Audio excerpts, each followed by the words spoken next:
Warahmatullahi wabarakatuh, sahabat A2. Selamat sore dan terima kasih untuk teman-teman dan sahabat A2 yang sudah menyempatkan diri hadir di kajian Rabu A2 pada sore hari ini. Semoga semuanya dalam keadaan baik dan sehat ya. Amin, amin ya rabbal alamin. Apakah suara saya terdengar cukup jelas? Jelas Teh Win. Baik, ya, sebelum kita mulai acara hari ini, mari kita bersama-sama membaca suratul Fatihah. Auzubillahi minasyaitonirrajim. Bismillah.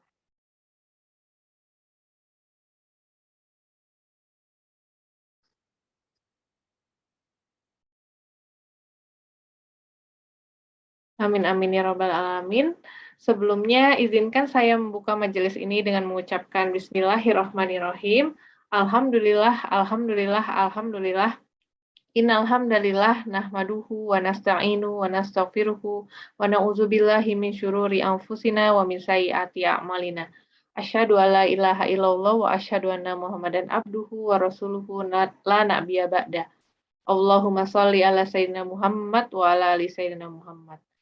Assalamualaikum warahmatullahi wabarakatuh. Salam kenal sahabat A2, saya Widya dari keluarga A2 yang akan menjadi MC pada kajian sore hari ini. Kajian hari ini adalah salah satu topik dari gerakan Halal Ismi. Halal Ismi. Halal Ismi adalah sebuah gerakan ajakan kesadaran bagi umat Islam untuk menjalani hidupnya sehari-hari. Mulai dari tingkah laku, cara bergaul, kebiasaan, hingga aktivitas harian yang tak terkecuali menyangkut keuangan yang semuanya harus selalu disandarkan pada prinsip halal haram dalam Islam. Dengan gerakan ini, kami mencoba membangun ketaatan, kepedulian, serta membangkitkan sikap kritis dan selektif umat Islam dalam memilih apa-apa yang akan dilakukan, dikonsumsi, atau digunakan. Gerakan ini mencakup beberapa tema, ada tema makanan, pakaian, pergaulan, muamalah, dan lain sebagainya. Sebagai bagian dari gerakan Halal Ismi, keluarga A2 sebagai salah satu komunitas yang tergabung dalam gerakan dakwah ini mengambil peran untuk mengedukasi melalui tema cara bergaul atau halal friendship dengan judul Wanita dan Mahramnya yang akan kita saksikan kajiannya pada hari ini bersama dengan Umi Maki. Kajian ini insya Allah juga akan dibagi menjadi 2 sesi, dan selain keluarga A2 juga kita yang tergabung di dalam gerakan Halal Ismi itu ada community partnersnya antara lain Aula Family dan juga Nyeruput Kopi dan juga Majelis Taklim Hijratul Kafah. Sebelum saya mempersilahkan pembicara kita hari ini yaitu Umi Maki untuk memberikan materinya, kita simak dulu adab-adab ketika kajian ya.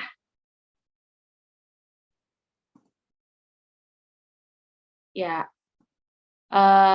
perhatikan adab dan jaga wudhu, mute audio selama kajian, on cam jika tidak ada uzur, ikatlah ilmu dengan tulisan, jangan lupa dicatat jika ada yang dirasa penting, lalu tulis pertanyaan kalau misalnya ada pertanyaan karena nanti kita ada sesi tanya jawab bisa ditulis di kolom chat atau bisa raise hand mungkin nanti kalau misalnya jika ada kesempatannya ya. Kemudian share kajian ini karena kajian ini free, jadi silahkan disebarluaskan dan jangan lupa juga untuk follow Instagram kita di @keluarga.a2 untuk mengetahui kegiatan-kegiatan keluarga A2 lainnya. Tanpa berlama-lama lagi, kita panggil saja pembicara kita pada sore hari ini. Assalamualaikum warahmatullahi wabarakatuh, Umi. Masya Allah. Waalaikumsalam warahmatullahi wabarakatuh. Masya Allah. Apa kabar, Umi? Alhamdulillah bisa. Alhamdulillah sehat. Masya Allah. Tabarakallah. Apa kabar? Baik, alhamdulillah, Umi. Insya Allah sehat. Ya, Umi, hari ini kita akan berbicara tentang mahram nih, Umi. Berawal dari concern kita seperti yang tadi sudah sempat saya juga paparkan di depan. Concern terhadap pergaulan yang memang jadi hal yang bisa dikatakan dewasa ini sangat lumrah dan sangat mudah untuk zaman sekarang karena mulai dari dunia maya sampai ke dunia nyata, dari identitasnya dari yang anonim sampai yang terang-terangan membuka identitas diri mereka dalam bergaul juga ada ya Umi. Tapi sebenarnya sebagai akhwat kan ada hal-hal yang perlu kita jaga, yaitu aurat salah satunya. Nah, bicara aurat, jadi teringat tentang aturan Allah yang tentang mahram umi. Makanya kita akhirnya keluarga A2 memutuskan untuk yuk kita bikin kajian ini yuk. Takut-takut nih kita lupa. Saya juga pribadi supaya diingatkan lagi bahwa siapa sih mahram-mahram kita. Nah, tapi ada juga nih yang bilang, mahram atau muhrim? Nah loh, masih ada yang suka kebolak-balik. Jadi supaya lebih jelas, maka insya Allah nanti akan diberikan pencerahan melalui paparan Umi, dan setelah materi juga supaya lebih dalam lagi pemahamannya, kita akan ada sesi tanya-jawab. Tanpa berlama-lama lagi, tafadhol Umi, saya persilahkan untuk berikan materi. Ya, Masya Allah, syukran, jazakallah khair, wa jazakillah khair atas waktunya. Dan Alhamdulillah senang sekali saya bisa bersilaturahim dengan teman-teman A2 sekalian. Sebelumnya saya ucapkan Assalamualaikum warahmatullahi wabarakatuh. Waalaikumsalam warahmatullahi wabarakatuh. Innal hamdalillah nahmaduhu wa nasta'inuhu wa nastaghfiruh wa na'udzu billahi min syururi anfusina wa min sayyiati a'malina may yahdihillahu fala mudilla lahu wa may yudlilhu fala hadiyalah. Asyhadu an la ilaha illallah wahdahu la syarika lah wa asyhadu anna Muhammadan 'abduhu wa rasuluh. Allahumma la sahla illa ma ja'altahu sahla wa anta taj'alul hazna idza syi'ta sahla. Rabbi shrah li sadri wa yassir li amri wahlul 'uqdatam min lisani yafqahu qawli. Allahumma rfa'na bil 'ilmi wat tuqa. Allahumma rfa'na bil 'ilmi wat tuqa. Allahumma rfa'na bil 'ilmi wat tuqa. Wa la haula wa la quwwata illa billahil 'aliyyil 'azim. Alhamdulillah senang sekali saya bisa bersilaturahim dengan teman-teman keluarga A2. Mudah-mudahan silaturahim ini senantiasa membawa ridho dan berkah dari Allah Subhanahu wa taala, dan semoga seperti apa kita dikumpulkan dalam silaturahim ini, maka seperti ini pula Allah kumpulkan kita di jannah-Nya. Subhanallah, benar sekali ketika berbicara tentang pergaulan, ya rasa-rasanya pada hari ini, ya detik ini sampai saat ini, kita merasa bahwa pergaulan sekarang ini adalah pergaulan yang hampir rata-rata berada di zona merah, ya subhanallah, sehingga ngeri sekali kalau kita tidak mengikuti aturan-aturan dari Allah Subhanahu wa taala dan juga dari Rasul sallallahu alaihi wasallam. Dan salah satu daripada aturan pergaulan yang ditetapkan oleh Allah Subhanahu wa taala itu erat kaitannya dengan bagaimana kita tentang mahram, tentang aurat, tentang segala hal yang telah Allah tetapkan. Seperti tadi disampaikan, ada perbedaan antara mahram dengan muhrim. Ya kadang-kadang ketika kita berbicara, kamu muhrim aku bukan muhrim kamu, tapi mahram aku. Nah, apa bedanya mahram dengan muhrim? Kalau kita lihat, kalau muhrim itu diambil dari kalimat ahroma yuhrimu ihroman, ya. Jadi asal katanya adalah ahroma yuhrimu ihroman, itu muhrim. Artinya apa? Ahroma yuhrimu ihroman itu artinya adalah orang yang sedang dalam keadaan ihram. Ya, artinya orang yang sedang entah itu ingin mengerjakan haji atau ingin mengerjakan umroh, itu muhrim. Jadi muhrim itu artinya orang yang sedang dalam keadaan ihram, entah itu ihramnya haji atau ihramnya umroh, ya. Tapi subhanallah, kita lihat lalu apa yang disebut dengan mahram.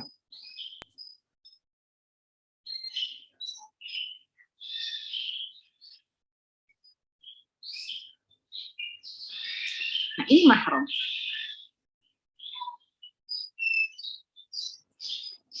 Mahram ini dikatakan alladzi yuhrimu tazawwuj bihi li rahimihi au li kirabatihi, ya, yang diharamkan untuk dinikahi atau menikah karena adanya hubungan darah atau hubungan yang disebabkan oleh sebab-sebab kemahroman. Nah, ini yang dikatakan mahram. Jadi kita perbaiki, bukan kamu muhrim aku, tapi kamu mahram aku. Ya, jadi mahram itu adalah yang haram untuk dinikahi karena sebab-sebab kemahroman. Itu adalah mahram. Untuk mahram ini kita bisa ambil dalilnya di dalam surat An-Nisa dan An-Nisa ayat 22, juga ayat 23. A'udzubillahi minasyaitonirrajim. Untuk mengetahui siapa saja mahram kita, a'udzubillahi minasyaitonirrajim. Bismillahirrahmanirrahim. Wala tankihu ma nakha aba'ukum min nisa'i illa ma qad salafa innahu kana fahishatan wa maqtan wa sa'a sabila. Dan janganlah kamu kawini wanita-wanita yang telah dikawini oleh ayahmu terkecuali pada masa yang telah lampau. Sungguhnya perbuatan itu amat keji dan dibenci Allah dan seburuk-buruknya jalan. Kemudian di surat An-Nisa ayat 23 di sini dikatakan diharamkan atas kamu menikah ibu-ibumu, anak-anakmu dan perempuanmu, saudara-saudaramu yang perempuan, saudara-saudara ayahmu yang perempuan, saudara-saudara ibumu yang perempuan, anak-anak perempuan dari saudara-saudaramu yang laki-laki, anak-anak perempuan dari saudaramu yang perempuan, ibu-ibumu yang menyusui kamu, saudara-saudara perempuan sesusu, ibu-ibu istri mertuamu, ibu-ibumu atau ibu-ibu istrimu atau mertuamu, anak-anak perempuanmu, anak-anak dari istrimu atau anak tiri yang dalam pemeliharaanmu dari istri yang telah kamu campuri. Tetapi jika kamu belum campur, nah ini, tetapi jika belum campur dengan istrimu itu dan sudah kamu ceraikan, maka tidak berdosa kamu menikahinya.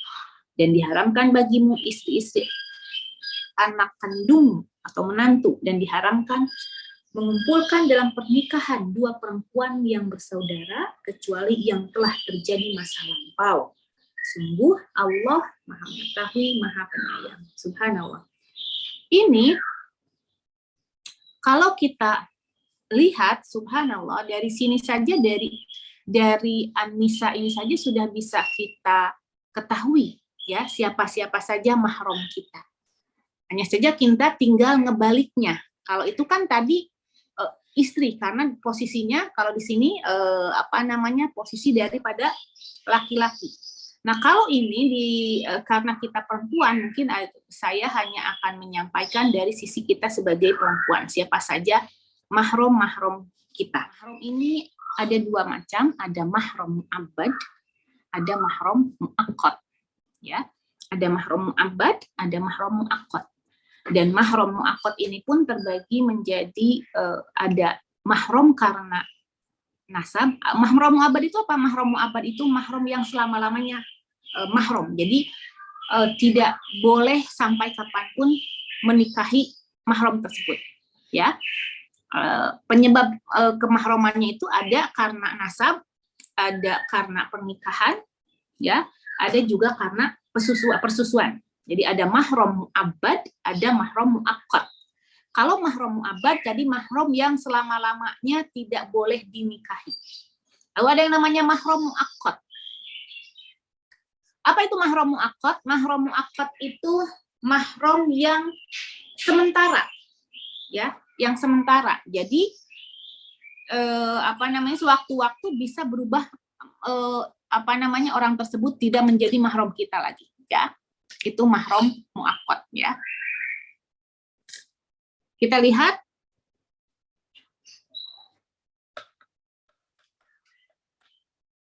siapa saja mahram mu'abbad karena nasab. Ya, mahram mu'abbad karena nasab, ayah ke atas, ayah kita ke atas. Jadi ayah, kakek, buyut, terus abis buyut siapa lagi itu saya nggak hafal. Ayah, kakek, buyut, ya itu, dan seterusnya ke atas itu mahram mu'abbad karena nasab. Ya. Kemudian selanjutnya mahram mu'abbad yang karena nasab selanjutnya ada anak laki-laki ke bawah. Jadi cucu, anak, habis anak, cucu, dari cucu cicit, habis cicit siapa? Ini orang Bandung kalau nggak salah saya dengar dari ITB, apa benar nggak sih? Ada orang Bandung kayaknya ya. Cicit, cucu, anak, cucu, cicit, bau, apa ya? Saya nggak hafal juga. Itu mahram mu'abbad. Kemudian juga saudara laki-laki, dari saudara laki-laki kita, saya kurang nulis nih, saudara laki-laki kita itu mahram mu'abbad, artinya selamanya tidak boleh dinikahi, ya. Kemudian ada mahram mu'abbad juga karena nasab, itu adalah saudara laki-laki dari ayah atau ibu. Artinya kalau kakak laki-laki ayah, kakak laki-laki ibu, adik laki-laki ayah, adik laki-laki ibu, itu adalah mahram mu'abbad. Ya, jadi paman atau om ataupun uwa, ya, om, uwa, paman, gitu ya, itu semuanya adalah mahram mu'abbad. Entah itu dari pihak ibu ataupun dari pihak ayah. Nah, kemudian ada keponakan laki-laki. Artinya keponakan laki-laki itu anak dari adik, anak dari saudara kita, ya, anak dari saudara kita. Entah itu anak kakak, anak adik, yang laki-laki itu pun mahram untuk kita.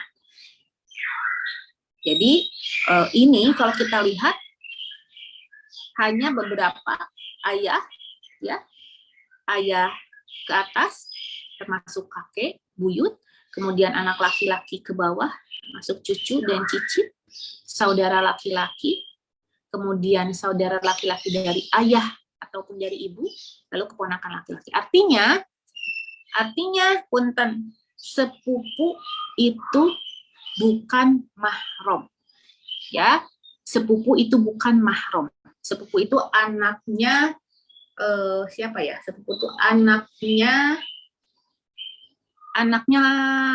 ini ya, sepupu itu anaknya tante.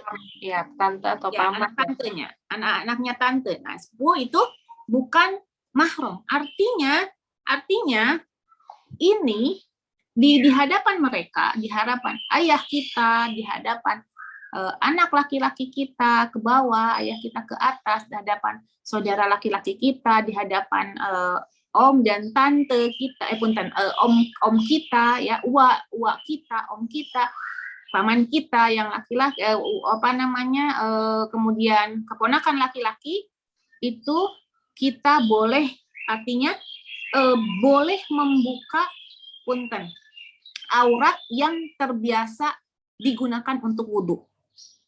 Ya, memang di pendapat lain bahwa boleh punten, boleh sampai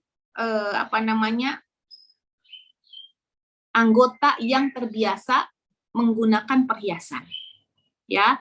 Tapi kadang-kadang ya kalau kita mengambil anggota tubuh yang biasa digunakan perhiasan, kadang-kadang kan ada juga yang perhiasannya ya di luar daripada anggota wudhu. Maka yang lebih mudahnya mengetahui adalah aurat yang boleh kita perlihatkan di hadapan mahram mu'abbad karena nasab adalah seluruh badan yang biasa kita gunakan untuk berwudhu. Artinya kalau kita wudhu, wajah kita basuh, berarti wajah kita bisa perlihatkan. Wajah jangankan kepada mahram mu'abbad, kepada non mahram saja, wajah saja bisa diperlihatkan. Hanya saja subhanallah, untuk wajah diperlihatkan kepada mahram non mahram yang bukan mahram itu tentunya ada batasan-batasannya, artinya ada syarat-syarat tertentu. Nah, kemudian ketika dikatakan anggota wudhu boleh diperlihatkan, apa saja anggota wudhu boleh diperlihatkan?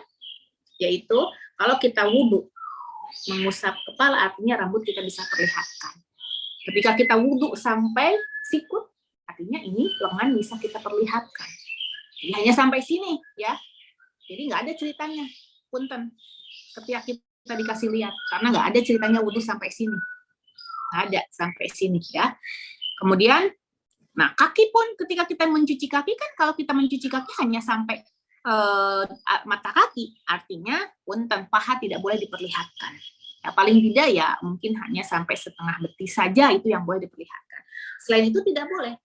Ya, punten. Mungkin ada pertanyaan, boleh nggak kalau seorang ayah menemukan anak perempuannya misalnya sedang menyusui, punten ya, tanpa bermaksud apa-apa, mohon maaf, sedang menyusui artinya punten payudaranya kelihatan.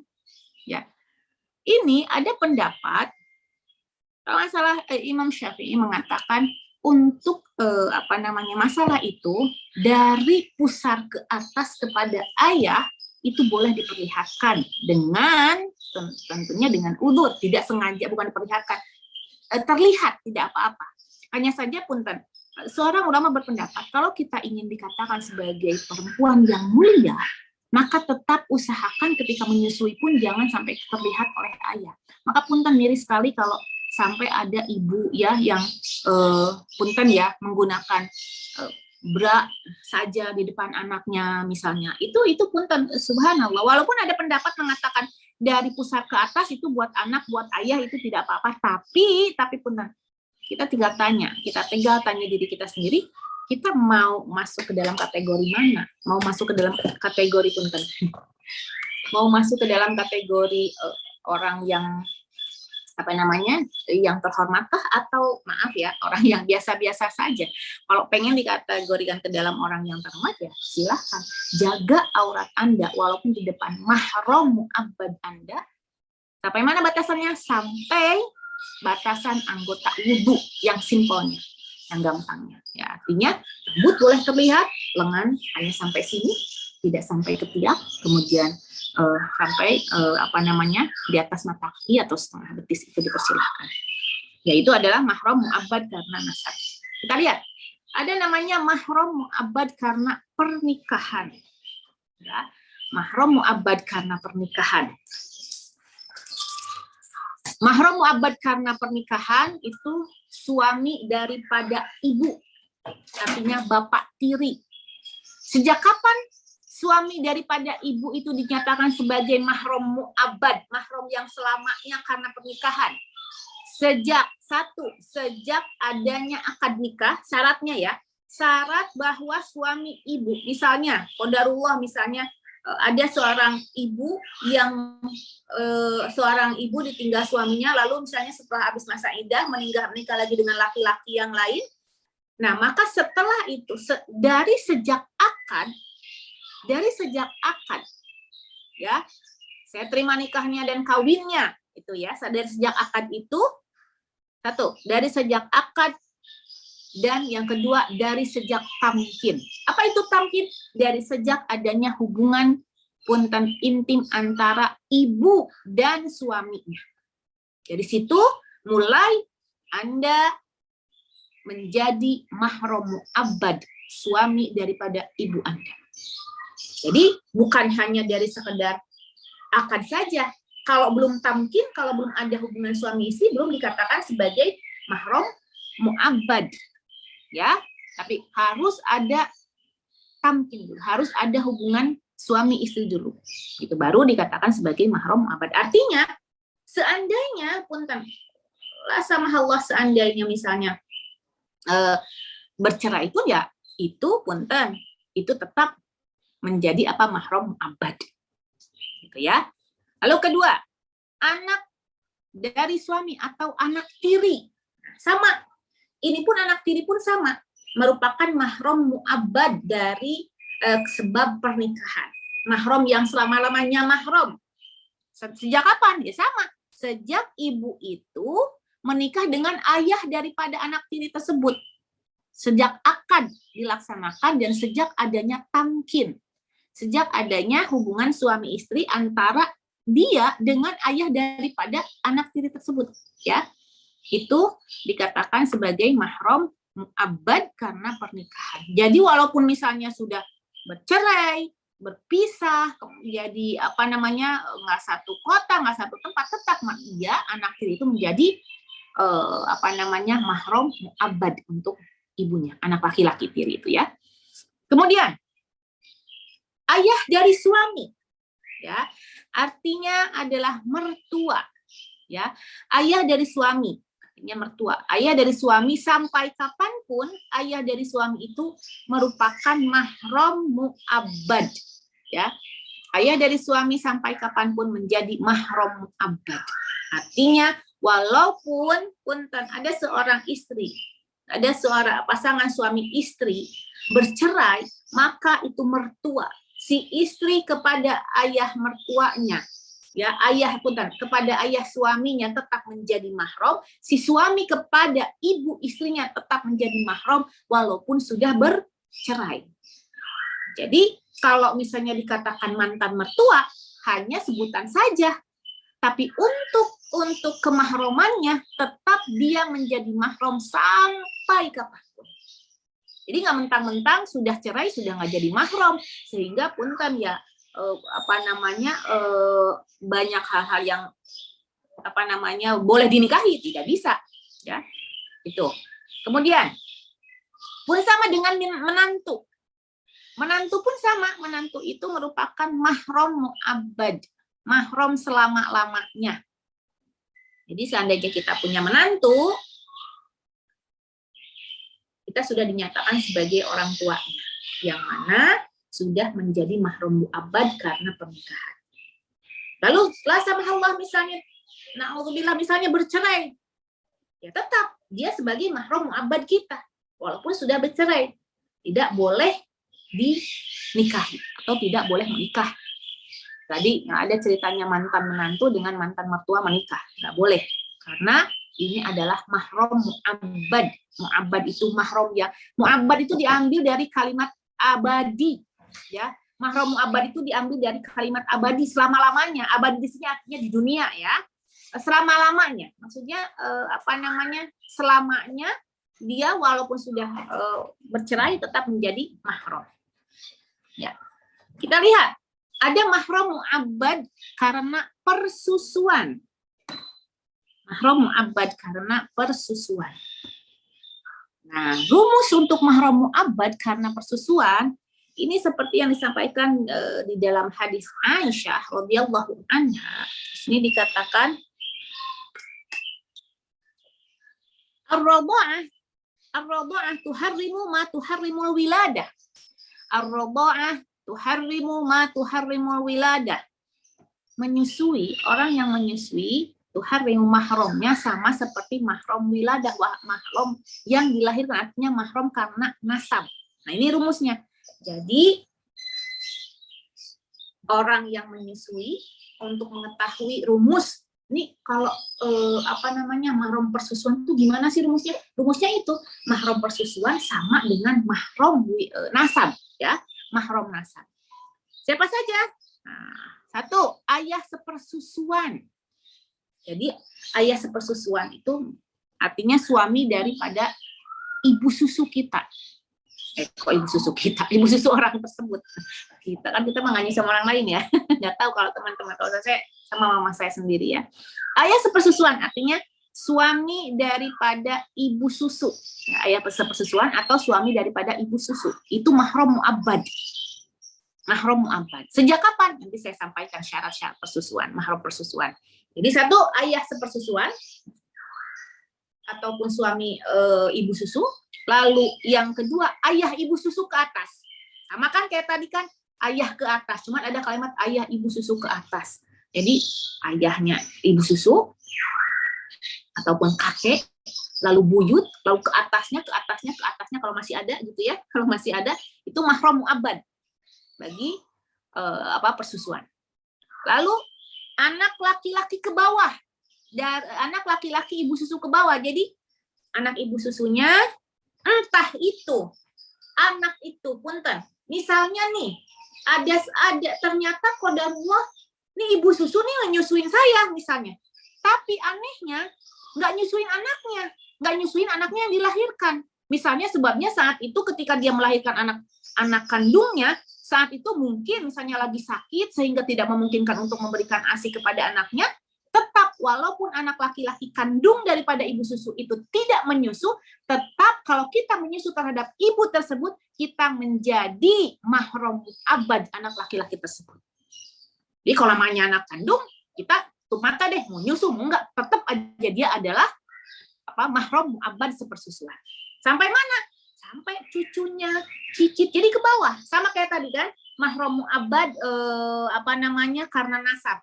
Anak, cucu, cicit. Ini pun sama. Maka tadi saya sampaikan, rodo'ah tuharrimu ma tuharrimul wiladah. Rumusnya pokoknya mahram persusuan sama dengan mahram karena nasab. Ya. Lalu selanjutnya, saudara laki-laki dari ibu susu. Ya, entah itu kakak laki-lakinya, entah itu adik laki-lakinya. Jadi kenanya kan om kita, om ibu susu. Nah, lalu selanjutnya saudara laki-laki ayah persusuan.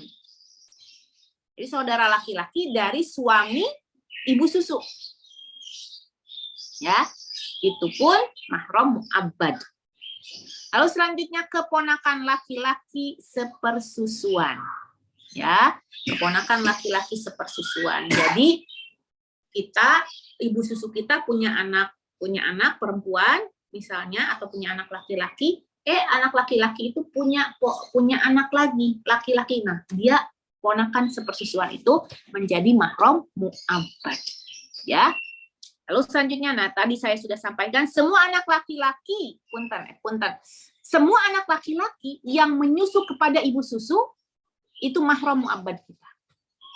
Ya, jadi misalnya tadi ada anak kandung yang dilahirkan, tapi qadarullah karena kondisi sakit atau apalah itu yang tidak memungkinkan, anak kandungnya justru yang tidak disusui, malah anak yang lain yang disusui misalnya.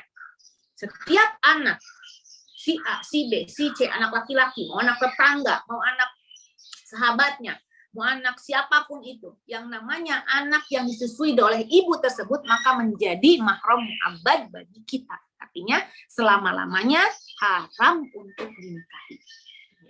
Itu mahram mu'abbad karena persusuan. Nah, kita lihat syarat persusuan seperti apa. Syarat persusuan, usia bayi yang menyusunya sebelum 2 tahun Hijriah. Jadi kalau kita misalnya sempat menyusu, misalnya ada yang bilang, kamu dulu disusui nggak sama saya? Misalnya. Tanya, usia saya waktu itu berapa tahun? 3 tahun. Oh bukan, itu mah nggak masuk ke dalam mahram persusuan. Jadi usianya harus di bawah 2 tahun Hijriah. Ya kan tahun Hijriah lebih sedikit ya daripada tahun Masehi. Jadi 2 tahun Hijriah. Jadi kalau 2 tahun lebih dia menyusu, maka nggak masuk ke dalam syarat mahram persusuan. Jadi dia bukan mahram. Artinya kalau lebih dari 2 tahun, 3 tahun dia menyusu, maka itu boleh dinikahi. Ya. Kemudian syarat yang kedua adalah sampai kenyang. Ya, kalau dulu kan kita kalau nyusuin sampai tepuk-tepuk gitu kan, kalau habis nyusu tuh sampai suruh sendawa gitu ya, biar nggak gumuh. Nah, sampai kenyang lah. Ya. Kemudian selanjutnya artinya gini, artinya tidak cuma sebentar. Jadi nggak cuma ngemot lepas. Nggak cuma begitu, tapi sampai kenyang. Nah, yang ketiganya, ini Imam Syafi'i berpendapat kenyangnya seberapa lama setelah itu? Sampai 5 kali menyusu. Ya, pendapat mengatakan 5 kali menyusunya adalah 5 kali kenyang. Satu waktu itu 5 kali, satu hari itu 5 kali, atau beberapa kali di lain hari. Yang penting 5 kali dengan orang yang sama. Dengan orang yang sama. Misalnya taruhlah dengan A. Satu hari ada anak, misalnya taruhlah Zubair. Zubair menyusu pada Fatimah misalnya. Zubair saat itu usianya 2 tahun atau misalnya 1 tahun 11 bulan misalnya. 1 tahun 11 bulan misalnya. Nah, cek. Ini dia nyusunya sampai kenyang nggak? Terus dicek lagi berapa kali dia menyusu. Imam Syafi'i mengatakan 5 kali, ya, 5 kali kenyang. Jadi pendapatnya ada yang mengatakan apakah saat itu misalnya saat itu 5 kali di sehari itu, atau beberapa kali sampai beberapa hari sampai 5 kali. Ya, wallahu a'lam. Kemudian ASINYA langsung masuk ke perut. Jadi bukan cuma ngempeng-ngempeng doang. Ya, bukan cuma ngempeng-ngempeng atau punten, ima dari putingnya langsung. Ini berbeda pendapat. Ada yang mengatakan harus dari putingnya langsung, ada yang mengatakan nggak usah dari putingnya langsung. Punten ya, saya sampaikan. Innallaha la yastahi anha. Ada yang mengatakan nggak harus dengan putingnya langsung. Ya, tapi cukup yang penting airnya masuk aja, air ASINYA masuk. Ya, ini jadi syarat persetujuannya itu 1, usia bayi sebelum 2 tahun Hijriah. Jadi kalau ada misalnya di atas 2 tahun, di atas 3 tahun, apalagi di atas 3 tahun, punten, tidak masuk ke dalam mahram persusuan. Sampai kenyang. Kalau hanya ngemut sedikit udah nggak nyusu lagi, itu nggak masuk ke dalam mahram persusuan. Ya, kemudian 5 kali menyusu. Ya, lalu ASINYA langsung masuk ke dalam perut. Ya, artinya bukan cuma mempegang. Ima menggunakan botol atau punten, atau tidak menggunakan botol. Dan punten satu lagi saya kurang menulis, dengan 1 orang yang sama. Ya, jadi bukan misalnya 5 kali itu dibagi 5 orang, enggak. Tapi 5 kali dengan orang yang sama. Ya, seperti itu. Sekarang mahram muaqqad karena pernikahan. Siapa saja mahram muaqqad karena pernikahan? Mahram muaqqad karena pernikahan. Ya, mahram muaqqad karena pernikahan itu adalah ada ipar laki-laki. Jadi ipar laki-laki, ya, usikum wa iya nafsi bitaqwallah, ipar laki-laki itu mahram muaqqad. Artinya kemahramannya itu hanya sampai selama dia menjadi suami daripada saudara kita. Ya, jadi kita punya saudara,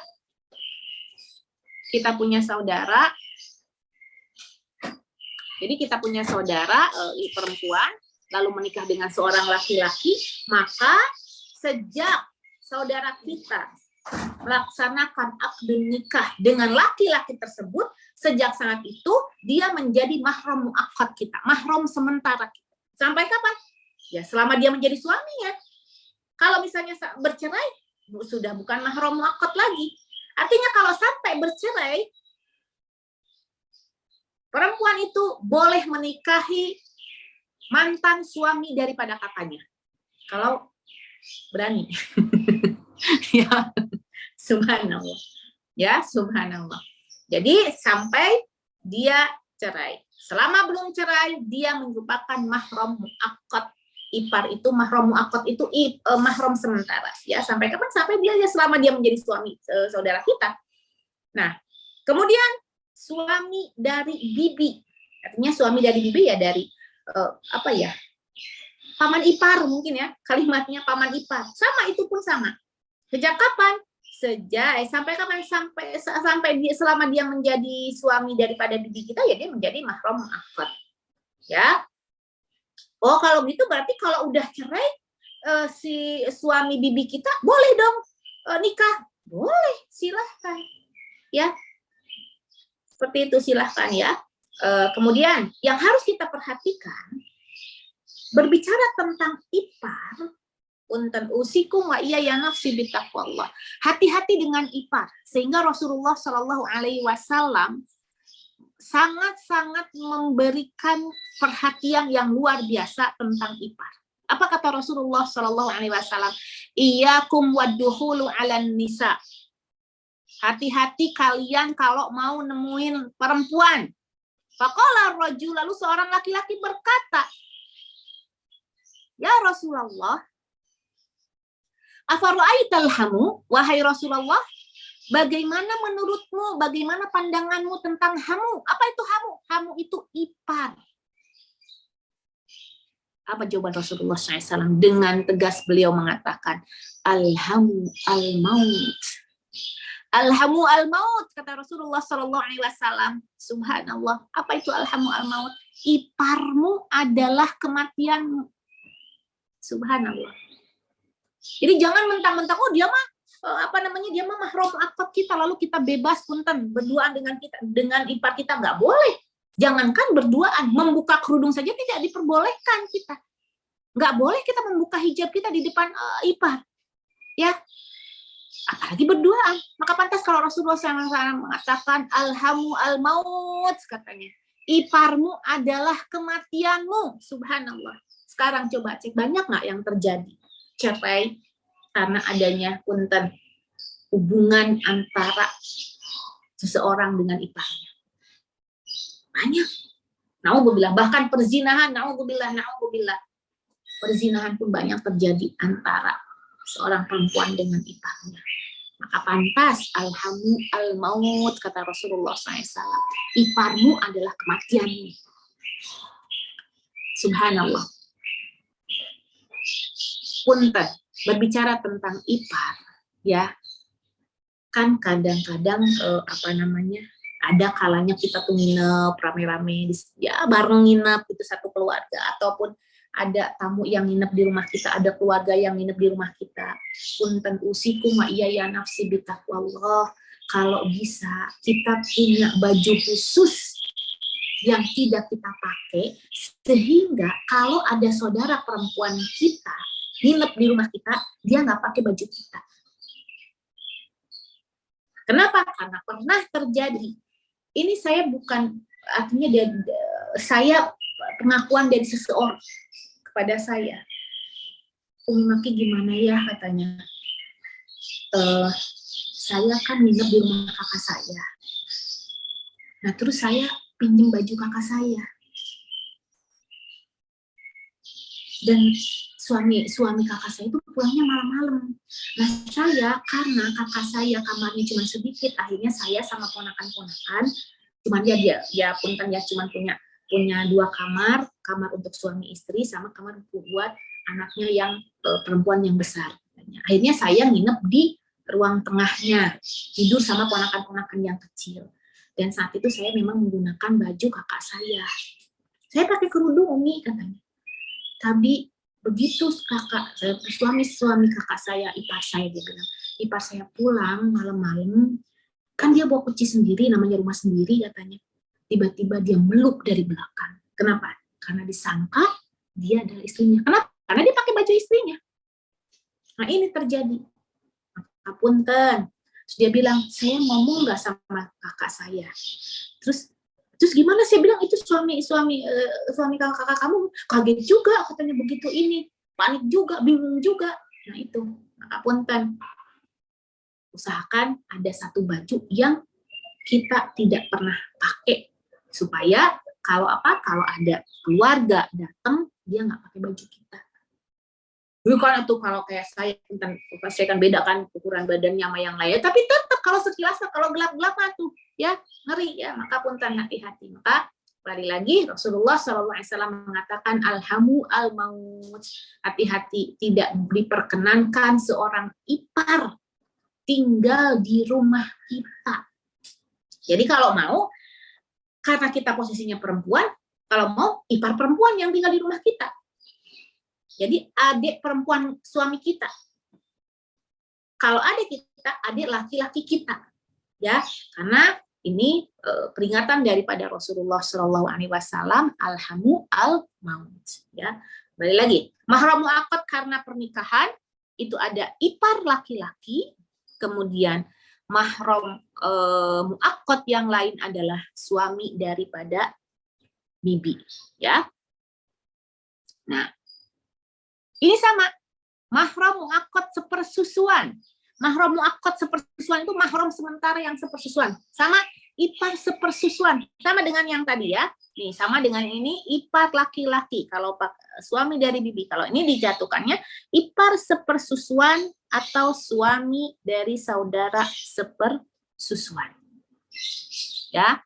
Kemudian suami dari adik ibu susu. Artinya suami dari bibi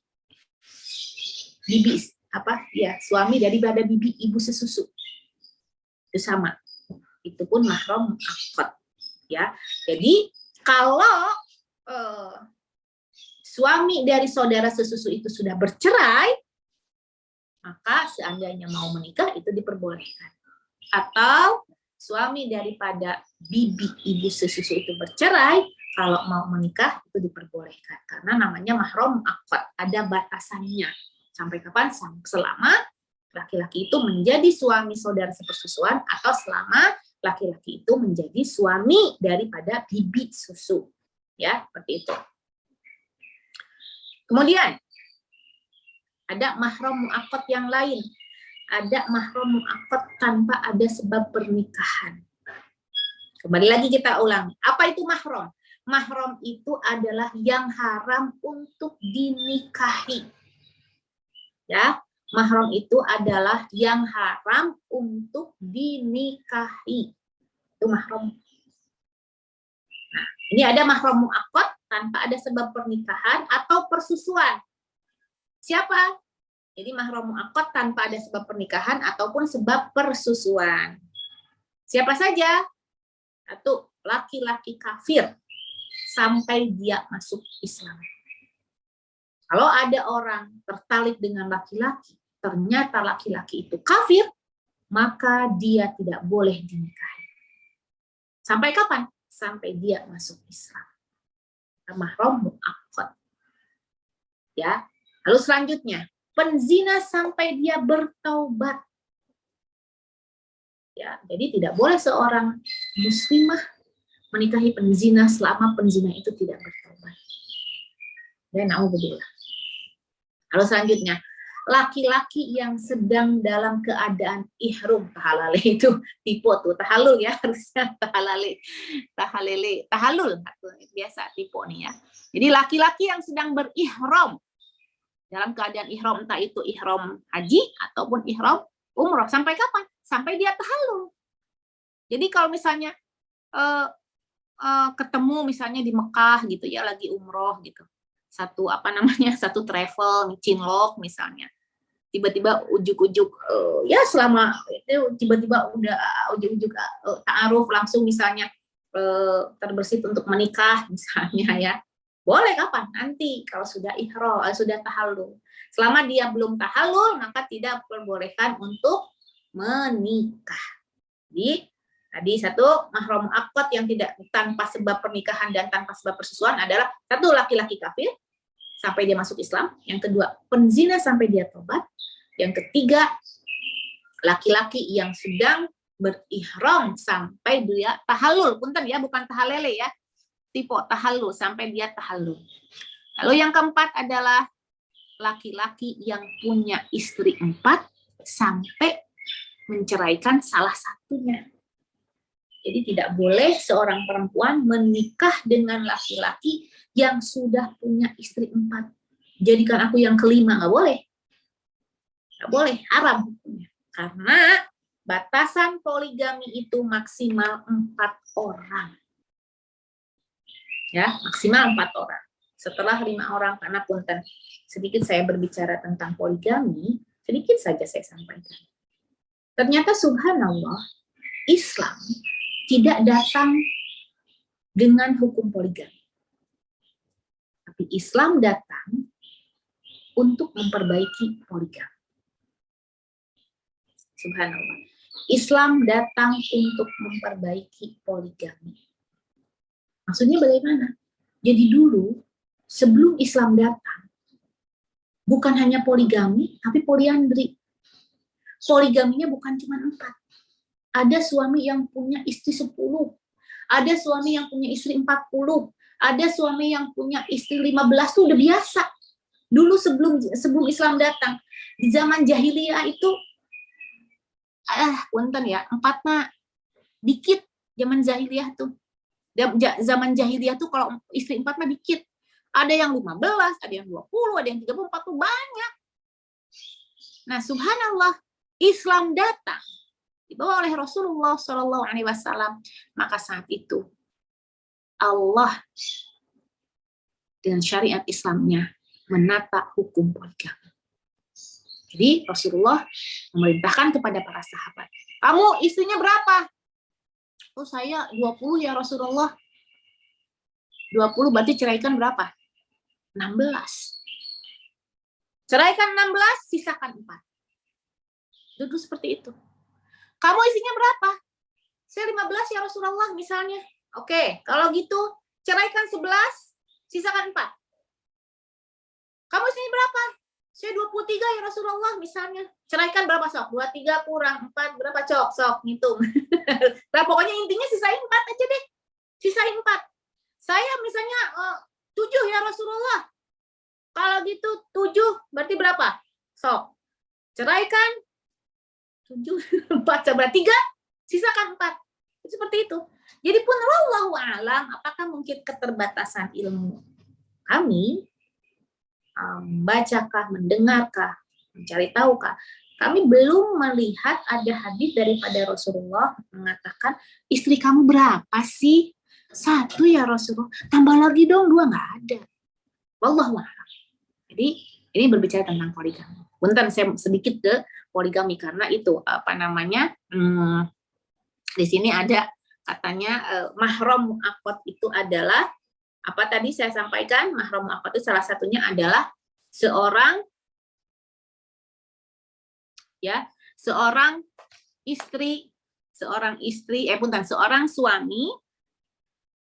suami yang sudah mempunyai istri 4 itu tidak boleh dinikahi. Kapan tuh boleh nikahinya? Tunggu sampai salah satu di antara istri dia diceraikan, baru boleh masuk. Ya, subhanallah. Itu mahram mu'aqqad tanpa sebab pernikahan ataupun tanpa sebab tanpa sebab pernikahan ataupun sebab persusuan. Ya. Nah, selanjutnya tadi kita sudah berbicara tentang mahram. Kenapa sih harus ada mahram? Ternyata subhanallah usikum wa ya nafsi bitaqwallah. Di mahram ini kita tahu bagaimana cara atau aturan-aturan safar seseorang. Ya, seorang wanita muslimah. Itu diatur. Ini hebatnya Islam ya, subhanallah Islam ini mengatur segala hal. Sampai safar pun diatur oleh Islam. Menyusui diatur oleh Islam. Nguap diatur oleh Islam. Nguap loh. Nguap diatur oleh Islam. Nyisir diatur oleh Islam. Pakai sendal diatur oleh Islam. Pakai sendal tuh nggak boleh loh dalam Islam. Nggak boleh loh pakai sendal. Punten ya. Kanan doang. Yang kiri hilang. Terus dia jalan. Nggak boleh. Di dalam Islam nggak boleh satu kanan misalnya warna. Punten ya. Misalnya kanannya tinggi sebelah itu nggak boleh. Di dalam Islam itu seperti itu.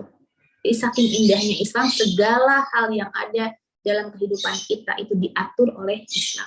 Termasuk ini. Termasuk safar. Ya, termasuk safar. Dengan adanya aturan mahram ini, maka kita bisa mengetahui ada aturan safar bagi seorang muslimah. Subhanallah. Aturan safar bagi seorang muslimah.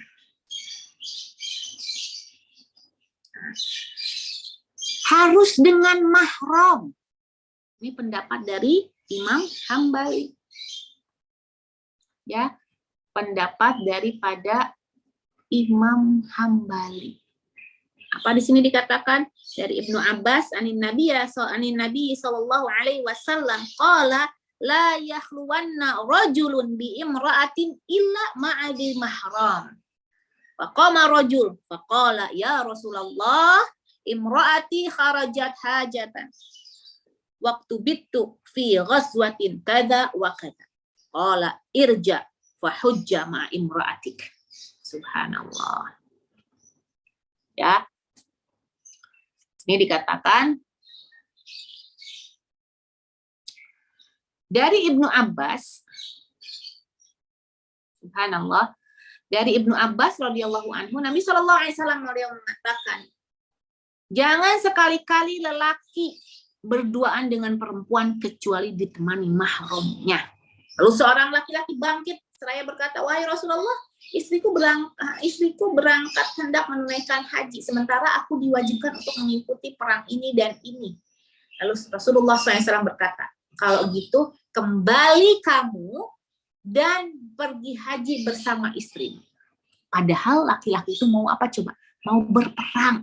Tapi subhanallah, Rasulullah Shallallahu Alaihi Wasallam mengatakan irja fahujja ma'a imro'ati, balik kamu haji aja sama istri kamu, nggak usah ikut perang.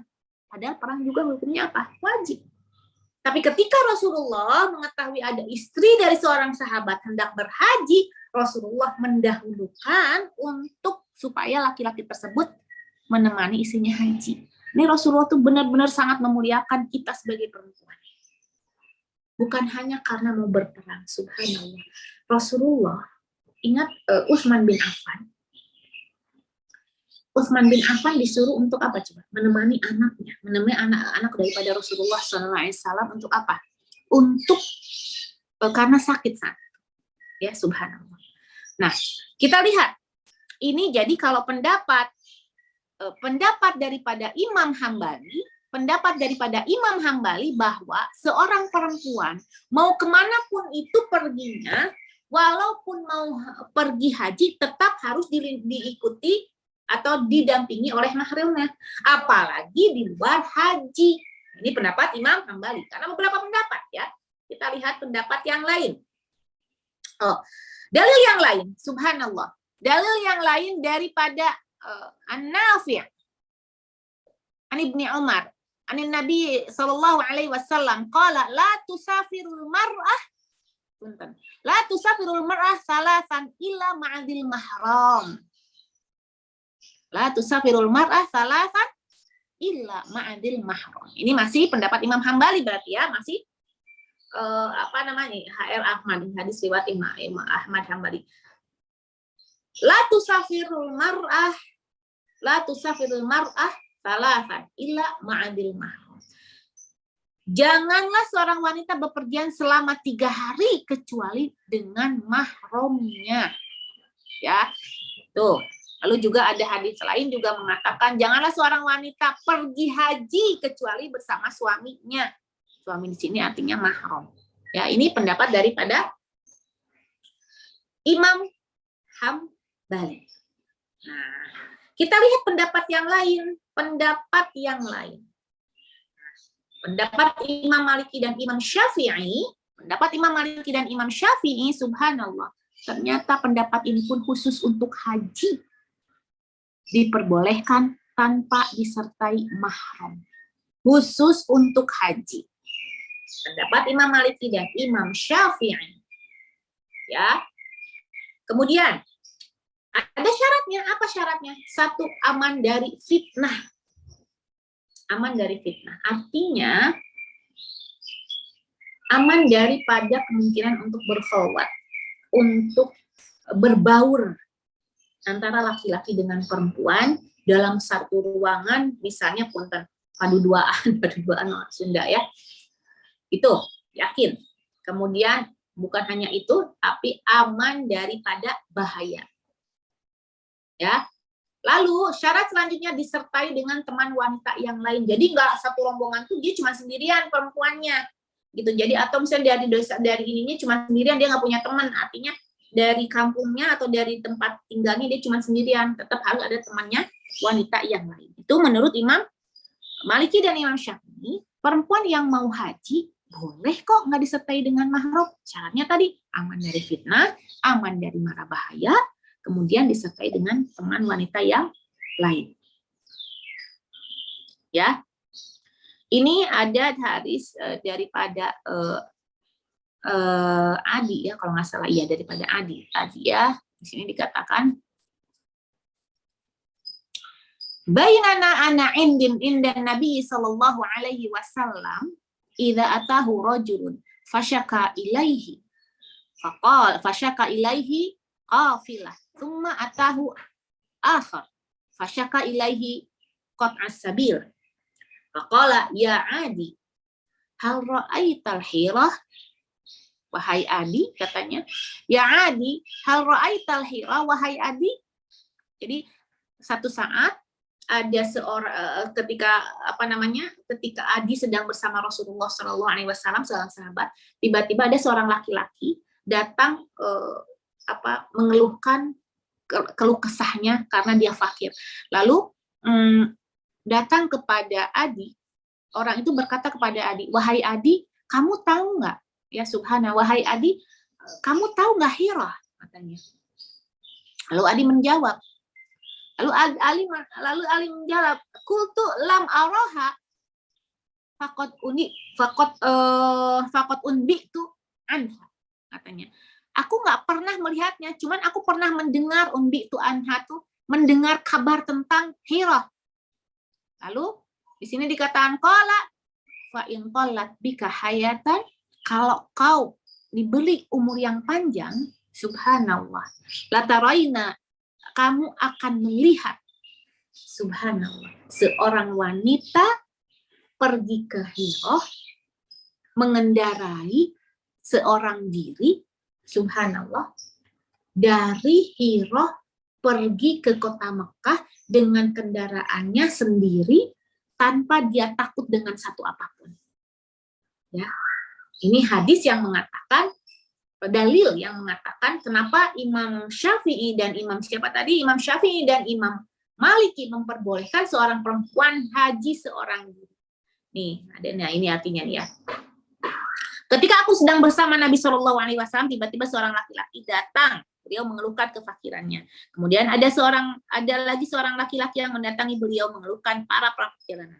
Maka beliau berkata, wahai Adi, apakah kamu pernah melihat negeri Hira?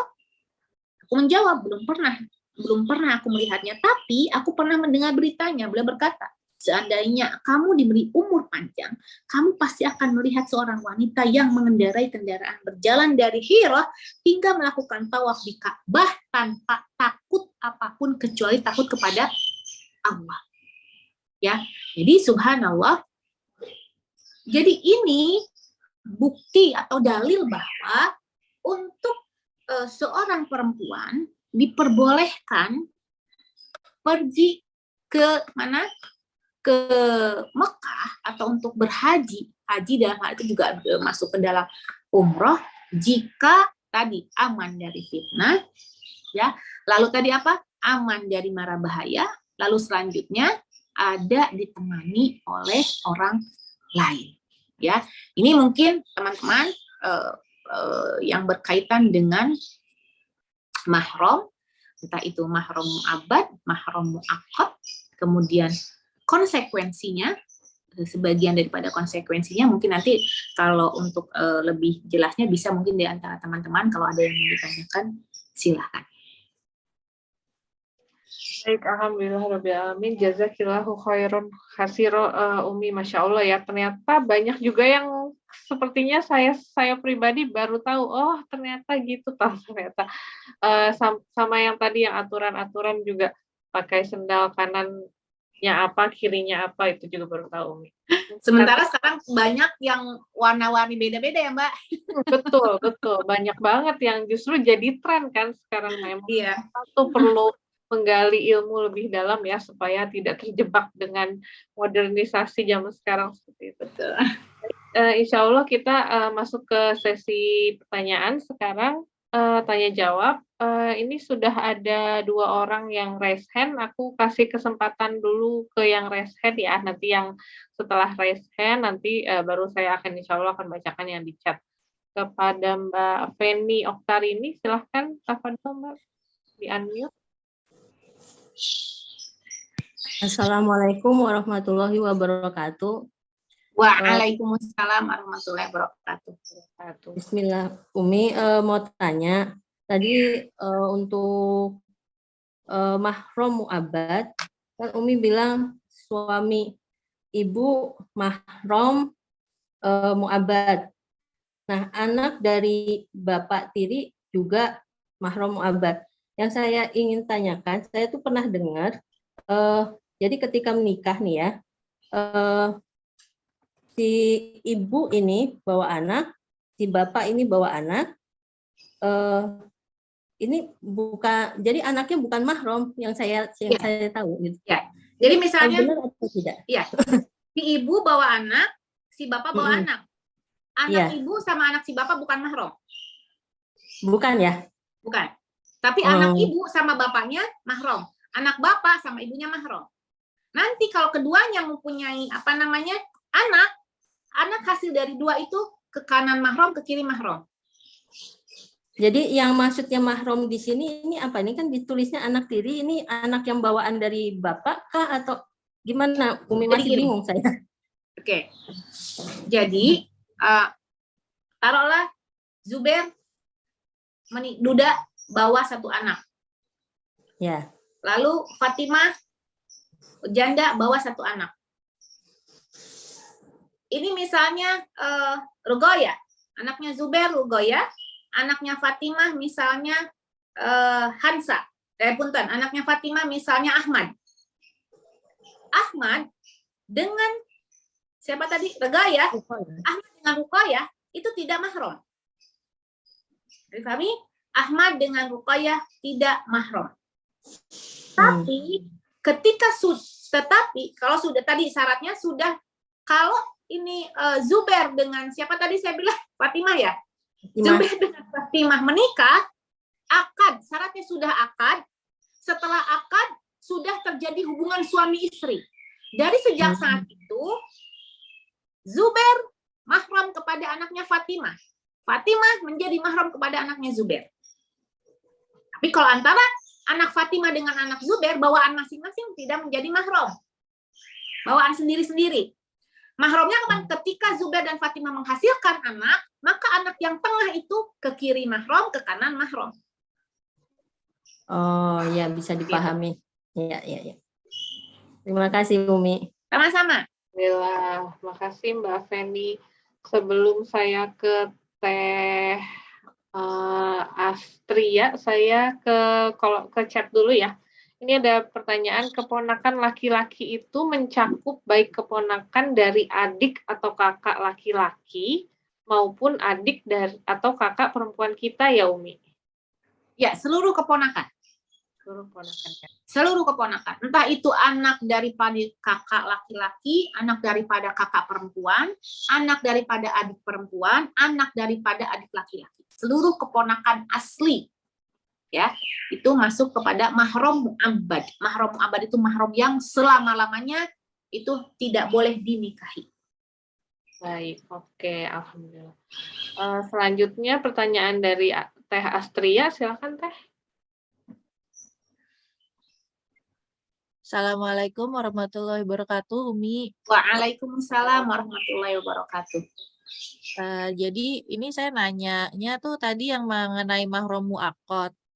Itu apakah dalam segi batasan kita dengan mereka ada bedanya dengan yang mahram mu'abbad? Jadi kalau mahram mu'abbad itu kan kita boleh ya bersalaman.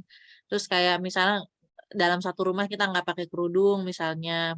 Jadi batasan auratnya beda gitu. Nah, untuk kalau ke mahram mu'aqqad itu kan tadi ada contoh adalah suami dari bibi dan adik ipar kita atau kakak ipar kita yang laki-laki. Itu apakah boleh juga seperti itu atau batasannya berbeda, Untuk mahram mu'aqqad seperti ipar itu batasannya berbeda dengan mahram mu'abbad. Artinya kerudung kita, bukan kerudung yang nggak boleh kelihatan, kerudung nggak boleh ya, rambutnya. Iya, rambutnya. Ntar kerudung kita diumpetin lagi ya. Rambut kita tidak boleh terlihat, ya. Rambut kita tidak boleh terlihat dan bersalaman pun tidak bersentuhan, ya. Itu untuk mu'aqqad, ya. Jadi termasuk sampai ulama mengatakan termasuk suami daripada bibi pun ya cukup seperti ini dan rambut tidak boleh terlihat seperti itu. Nah, itu saya tanyakan karena kan dulu sebelum Lebaran kan banyak ustazah yang kayak selebaran gitu ya sebelum Lebaran kayak ini bukan mahram gitu. Jadi kalau yang saya lihat itu dia tidak membedakan mu'aqqad atau mu'abbad, tapi mungkin karena itu cuma selebaran ya biar orang nggak bingung itu bukan mahram. Jadi jangan salaman, jangan buka aurat kayak gitu ya. Mungkin maksudnya itu ya ustazah ya supaya nggak bingung aja ya. Ya, pada hakikatnya mahram artinya haram untuk dinikahi sampai bercerai dengan bibinya, sampai bercerai dengan saudaranya. Gitu. Jadi ternyata itu nggak sekedar bukan mahram ya, lebih tepat kata-katanya mahram mu'aqqad ya, karena dia nggak sekedar kita punya batasan tapi juga haram dinikahi gitu ya. Betul. Ternyata kata-kata lebih tepat seperti itu. Betul. Nah, kalau kita Jadi itu punya hanya batasan, ini aja status tidak boleh nikah. Untuk yang lainnya tidak boleh berduaan, sama dengan non mahram. Jadi itu kenapa dikatakan mahram muaqqat, ipar itu mahram muaqqat, itu sebagai status supaya dia tidak dinikahi. Tetapi untuk yang lainnya sama seperti dengan non mahram. sama dengan orang asing ya Umi ya. Yes, Apa sampai yang dilarang dengan orang asing ya dilarang Betul. juga dengan. Betul, seperti itu. Nah saya tuh bingungnya kalau lagi kayak lebaran gitu kan, mungkin ada saran deh ya, pengalaman Jadi kita misalnya nih kebetulan saya dari papa itu semuanya adalah saudaranya laki-laki, cuma satu yang perempuan. Jadi kalau lagi lebaran yang laki-laki itu ngumpul semuanya, terus ada nih om yang dari suami bibi cuma satu dari sekian banyak. Jadi kan semuanya saya salam gitu kan. Tiba-tiba ketemu nih satu ini, kebetulan emang cuma satu. Terus dia di skip gini gitu, apa ada saran ya supaya kayak nggak bingung atau gimana orangnya? Ini kayaknya pertanyaan semuanya, Mbak. Biar enak gitu ya. Gini, kita akalin dengan ini. Seandainya kita nggak punya kemampuan untuk menyampaikan. Iya, benar. Jadi gini, misalnya Punten, dia kayaknya tersinggung deh kalau ini. Pokoknya cari akal deh gitu. Iya. Apakah pura-pura Punten ya, pura-pura untuk kebaikan? Apakah kita seakan-akan ribet bawa barang bawaan? Maaf ya. Atau begini. Ya, biasanya kan kalau lebaran mah identiknya dengan makanan ya. Bawa piring, bawa apa kayak gitu ya. Bener. Jadi khusus yang satu itu pura-pura atau kayak salaman tapi dengan kain gitu ya, Umi? Jadi kalau perlu, jadi gini misalnya, semuanya kan ini misalnya gini, laki-laki ini bukan ipar, misalnya ponakan. Masa sama ponakan begini? Jadi kita jangan sampai tersinggung dari awal kita begini. Jangan sampai tersinggung. Nah, karena kalau dia belum paham, kok ditilamin? Kenapa saya aja ya? Yes. Sampai ditilamin gitu loh. Ngerti? Seperti itu. Saya pun seperti itu. Karena ya Punten, keluarga saya pun tidak semuanya paham. Artinya keluarga besar tuh tidak semuanya. Itu saya kadang-kadang bawa cangkir kayak bawa apa kayak gitu kan. Yang penting ya, tapi di luar kemampuan kita ya itu bukan kehendak kita. Kita serahkan sama Allah. Yang penting Punten, yang Allah lihat. Satu, ketika kita dibebankan syariat oleh Allah, yang Allah lihat apa? Satu, ada kemauan nggak kita untuk melakukan syariat tersebut?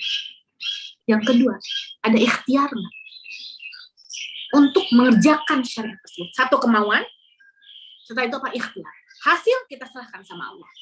Karena yang memampukan apapun yang kita lakukan, yang telah diperintahkan oleh Allah siapa? Allah. Jadi Allah tidak melihat bisa atau tidaknya kita melakukan sesuatu, tapi yang Allah lihat kemauan dan ikhtiar kita. Seperti itu. Wallahu a'lam. Afwan, satu lagi. Ya. Tadi kan katanya kalau untuk yang mahram muaqqat atau untuk non mahram untuk non mahram ya kita tidak boleh berkhalwat kan. Jadi tadinya tuh saya pikir berkhalwat itu kayak berduaan gitu. Tapi ternyata misalnya dalam satu ruangan ada dua laki-laki non mahram dengan saya pun tetap nggak boleh ya berarti kalau dari definisi tadi. Punten gimana? Jadi kalau misalnya saya sama laki-laki non mahram berdua dalam satu ruangan kan jelas nggak boleh, iya kan? Kalau itu. Nah kalau laki-lakinya itu banyak 2 atau 3 gitu, gimana Tergantung keperluan untuk apa. Misalnya untuk meeting sih. Ya, kalau untuk meeting, selama kita bisa menjaga diri kita dari fitnah, maka silahkan. Satu. Yang kedua, memang kita tidak ada lagi cara kecuali dengan seperti itu. Ya. Namun, Punten, usahakan ketika kita duduk, tidak duduk di antara, Punten ya, walaupun memang karena semuanya laki-laki, paling kita agak jauh. Dan Punten, jaga dari fitnah, artinya Punten, min babi amanatil ilmu, dari bab amanah ilmu. Jaga penampilan kita sesederhana mungkin. Sehingga Punten tidak menarik perhatian orang lain. Ya, itu yang harus kita lakukan.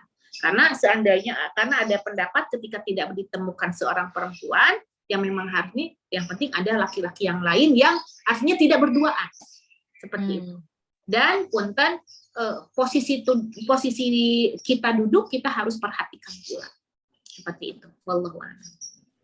Berarti sebenarnya kalau memang tidak ada cara lain aja baru boleh ya, Betul. Betul. Tapi kalau Balik yang lagi Allah lihat ikhtiar kita. Iya, iya, iya. Ya, baik ya. Jazakillah khairan, Umi. Wa iyak. Alhamdulillah, terima kasih Teh Astria.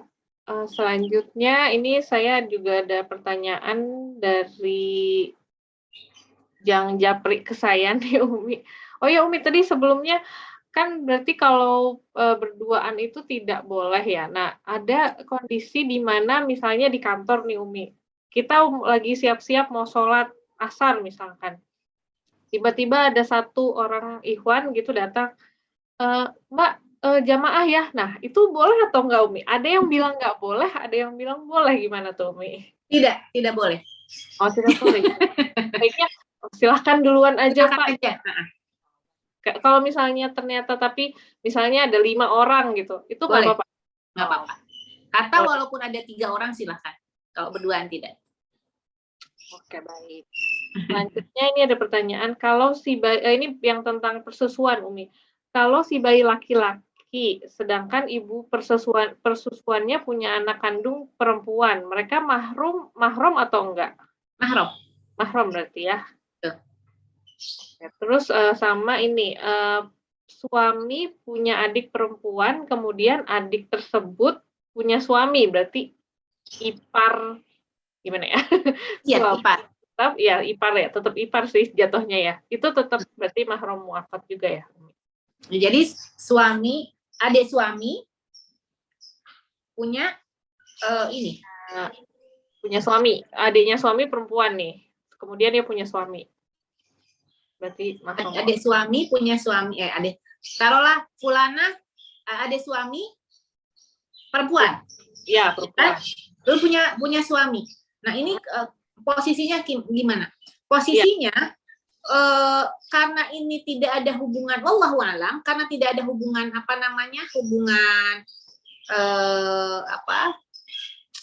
tidak ada hubungan pernikahan.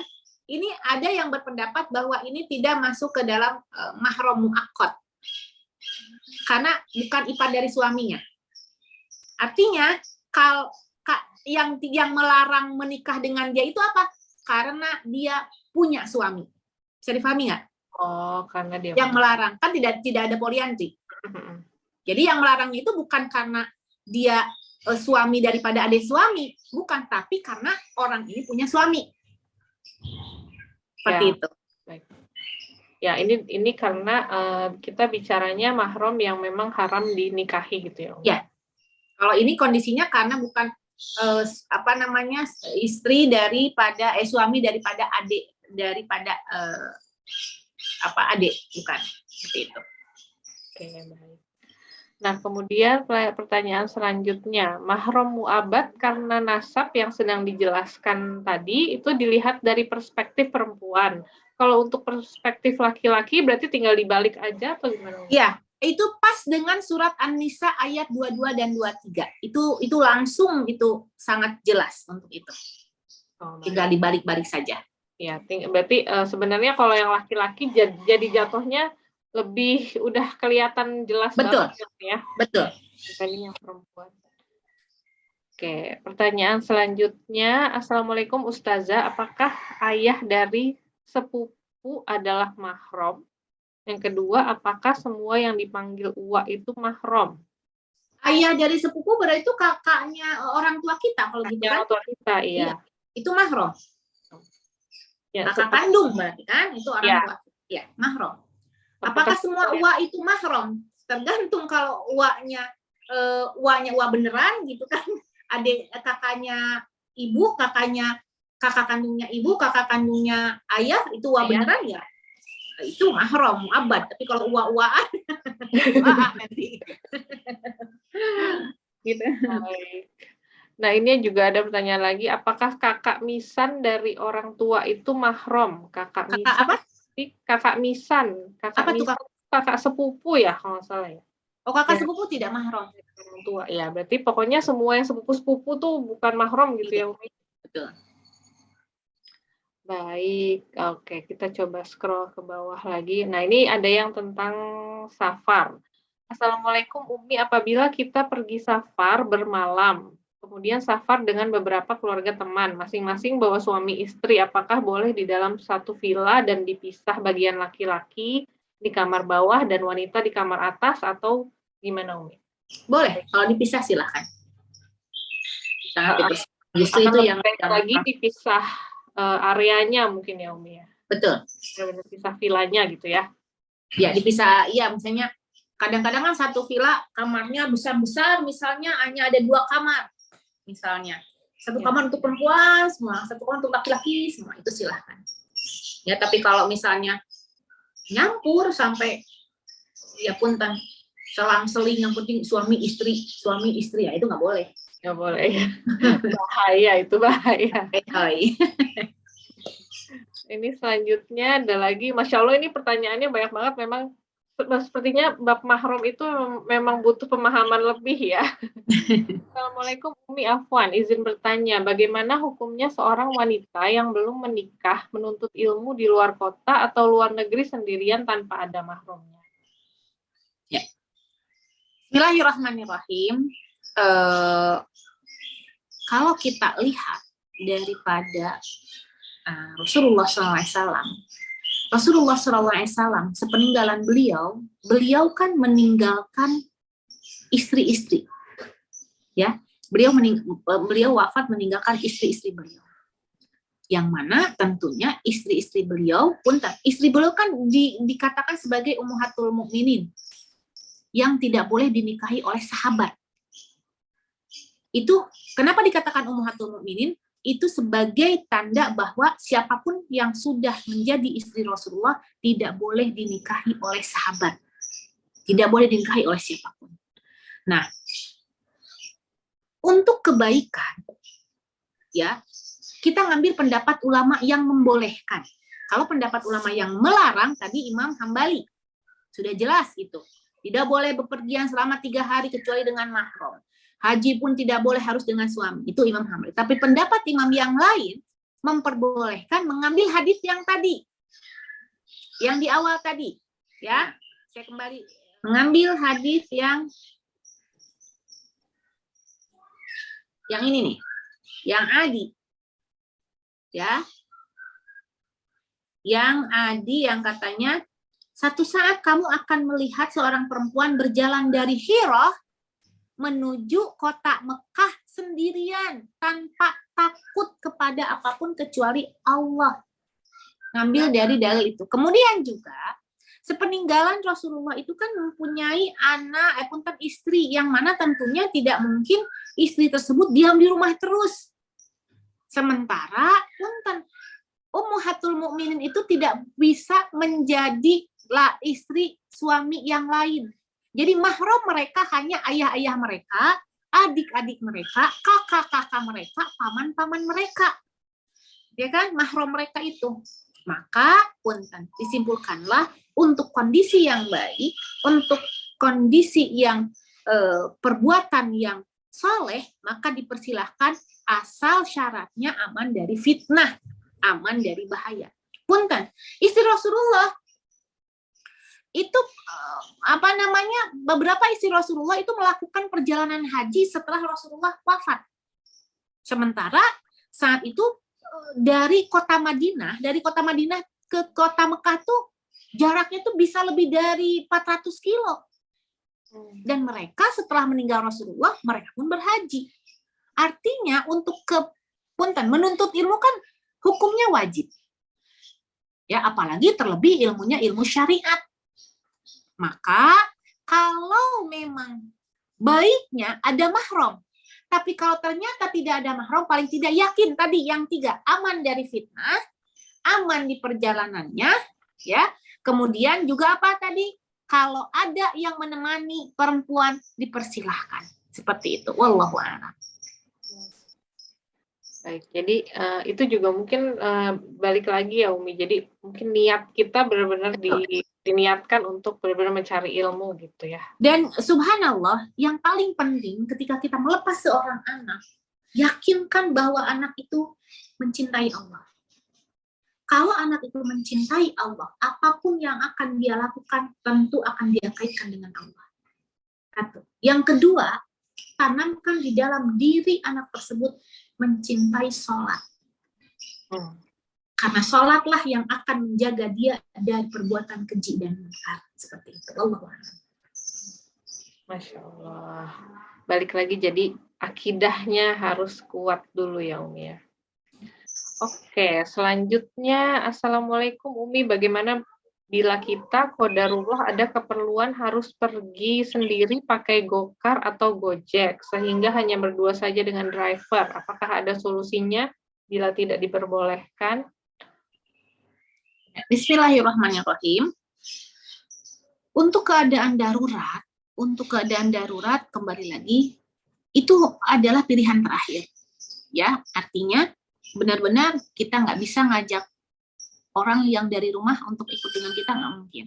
Tapi punten usikum wa ya nafsi bitaqwallah, usahakan punten. Balik lagi Allah yang ngelihat ikhtiar kita, Allah ngelihat usaha kita, Allah ngelihat kemauan kita untuk mengikuti syariat Allah.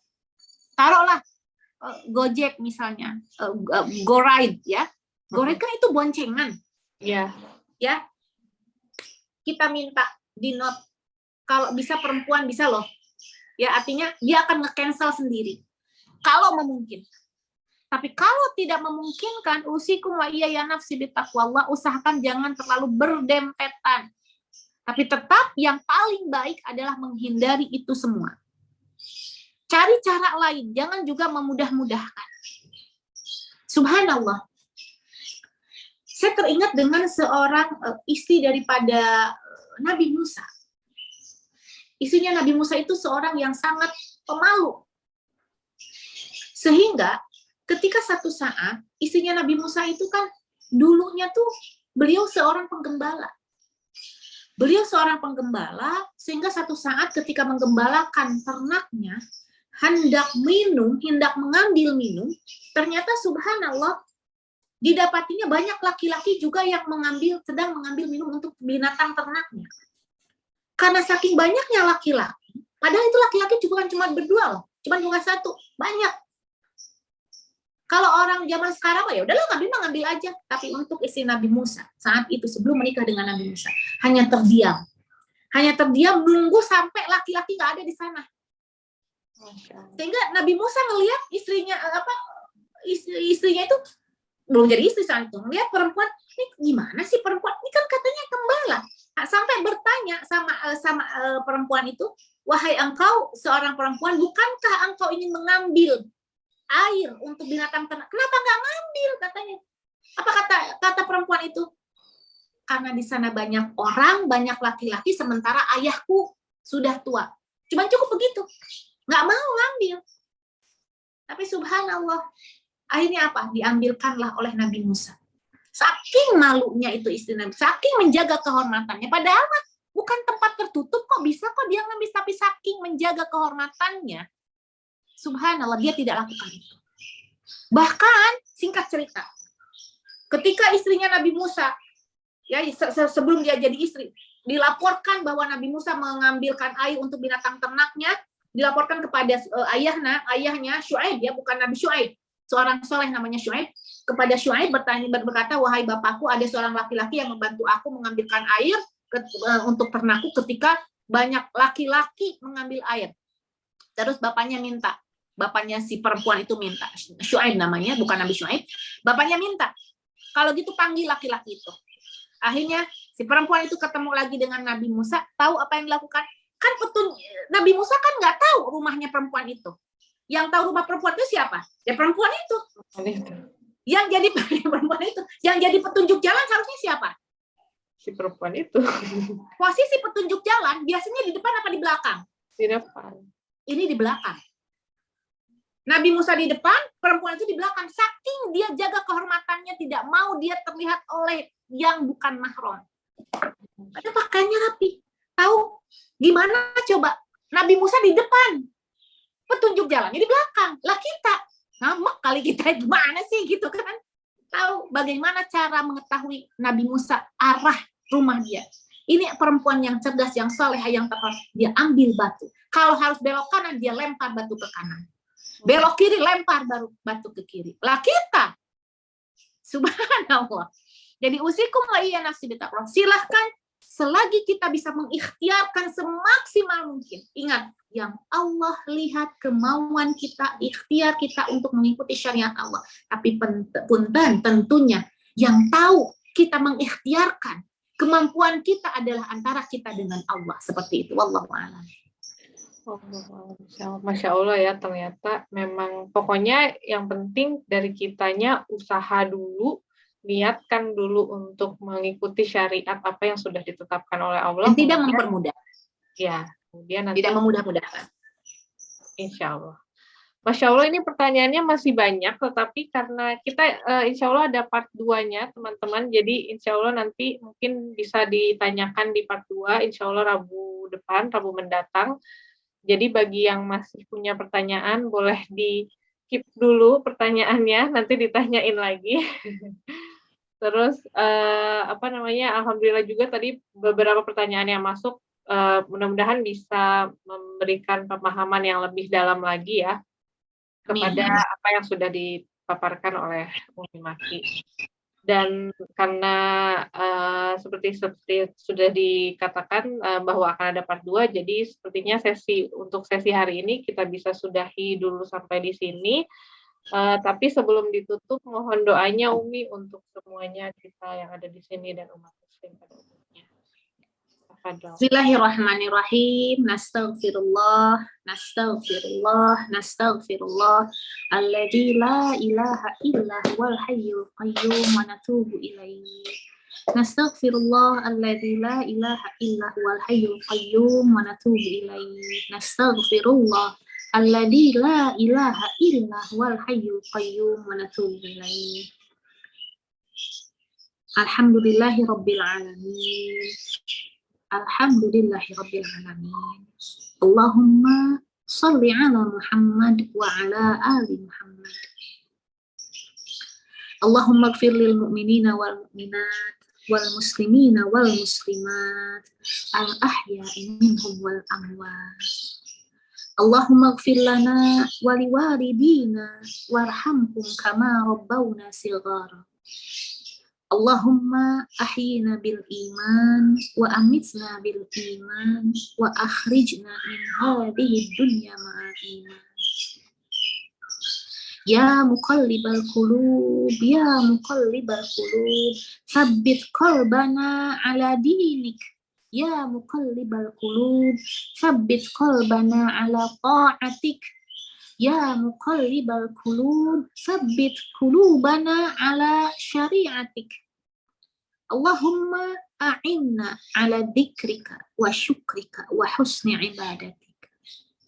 Allahumma inna na'udzubika minal hammi wal hazan wa na'udzubika minal ajzi wal kasal wa na'udzubika minal bukhli wal jubni wa na'udzubika min ghalabati ad-daini wa qahri rijal.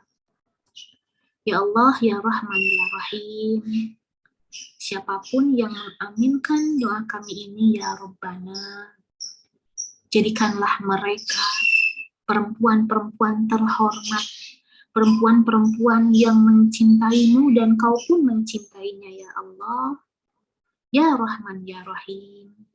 Siapapun yang mengaminkan doa kami ini, ya Rabbana, jagalah, ridhoilah, lindungilah setiap langkah-langkah mereka, ya Rahman, ya Rahim. Ya Rahman, ya Rahim, siapapun yang mengaminkan doa kami ini, jadikanlah keluarganya keluarga yang sakinah, mawaddah, warahmah. Ya Rahman, ya Rahim, siapapun yang mengaminkan doa kami ini, satukanlah mereka bersama orang-orang yang mereka cintai, ya Rabbana, di jannahmu, ya Rabbana. Izinkan mereka, siapapun yang mengaminkan doa kami ini, bertemu dengan kekasihmu Muhammad Sallallahu Alaihi Wasallam kelak di jannahmu. Izinkan siapapun yang mengaminkan doa kami ini, ya Rabbana, melihat wajahmu yang indah, ya Rabbana. Karena ternyata kenikmatan yang paling tinggi kelak di jannah adalah ketika melihat wajahmu yang indah. Ya Rahman ya Rahim, siapapun yang mengaminkan doa kami ini, jadikanlah keturunan-keturunannya keturunan yang sukses dunia akhirat ya Rabbana. Ya Rahman ya Rahim, akhiru da'watuna Rabbana hablana min azwajina wa dhurriyyatina qurrata a'yun waj'alna lil muttaqina imama. Rabbana atina fid dunya hasanah wa fil akhirati hasanah wa qina adzabannar walhamdulillahi rabbil alamin. Amin amin ya rabbal alamin. Jazakumullahu khairan katsiro. Saya ucapkan kepada Umi, kepada teteh-teteh, kakak, sahabat A2 yang sudah bisa hadir menyempatkan diri menuntut ilmu bersama-sama pada sore hari ini. Alhamdulillah kajian kita sudah selesai, tapi jangan live dulu karena setelah ini akan ada info kajian-kajian bermanfaat lainnya, dan insya Allah juga kajian ini akan ada part 2-nya, jadi nantikan di Rabu mendatang insya Allah. Dan atas nama keluarga A2, saya mengucapkan mohon dimaafkan segala kekurangan selama acara ini berlangsung, dan mari kita, sebelum kita tutup, mari kita membaca istighfar 3 kali. Astagfirullahaladzim. Astagfirullahaladzim. Dan mari kita bersama-sama membacakan doa kafaratul majelis. Subhanakallahumma wa bihamdika asyhadu an la ilaha illa anta astaghfiruka wa atubu ilaik. Jazakumullahu khairan katsiro. Selamat sore, selamat beristirahat, selamat bersiap-siap salat maghrib. Assalamualaikum warahmatullahi wabarakatuh. Waalaikumsalam warahmatullahi wabarakatuh. Terima kasih teman-teman. Jazakumullah khair dan mohon maaf lahir batin, juga salam untuk keluarga. Izin saya pamit. Iya.